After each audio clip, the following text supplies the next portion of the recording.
Двудзённы фестываль тэатральнага мастацтва «Тэатральная восень» сёлета прымеркаваны да 155-годдзя беларускай чыгункі.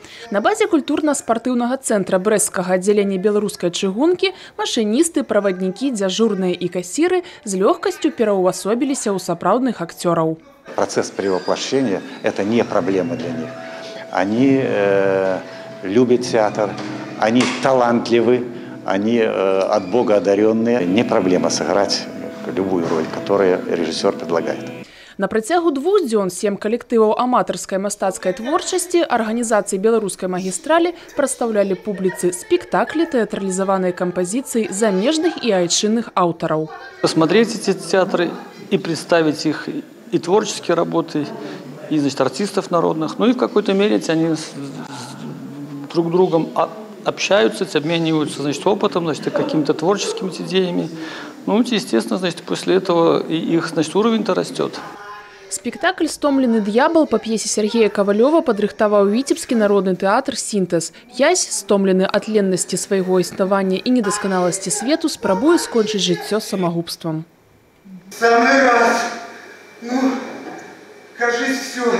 Амаль у апошнюю хвіліну д'ябал спыняе Яся ад жахлівага кроку і дае ажно 3 шансы на выратаванне душы. Спакуса супраць маралі.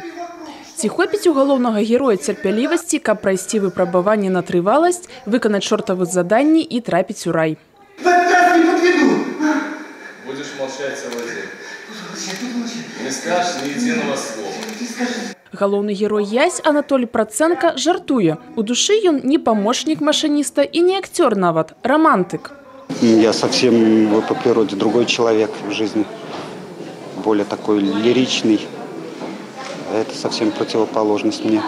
Інжынер-праграміст, ён жа д'ябал Алексей Пушкароў гаворыць. Даўно жадаў паспрабаваць сябе ў акцёрскай справе. Іграў невялічкія ролі і ўдзельнічаў у гумарыстычных сцэнках. Я вообще по жизни юморист, а здесь серьезная роль. Видимо, эта судьба была... Преподнесла судьба мне сюрприз, чтобы я попробовал себя в такой роли серьезной, посмотрел на то, что я могу с другой стороны. Люди, работающие на железной дороге, они должны как-то уходить и уметь расслабляться, уметь какой-то организовывать свой досуг. Это даже, скажем, то место, куда можно прийти, даже поговорить, попить чай, рассказать о своих каких-то проблемах, не проблемах, радостях, горестях. Но потом начать репетировать. Чыгуначнікам-тэатралам сумаваць не прыходзіцца. Яны ўмеюць і добра працаваць, і добра адпачываць. Бо жыццё іх не толькі чыгунка, гэта яшчэ і мастацтва. Дзіяна Мішчук, Роман Філютіч, тэлерадыёкампанія «Брэст».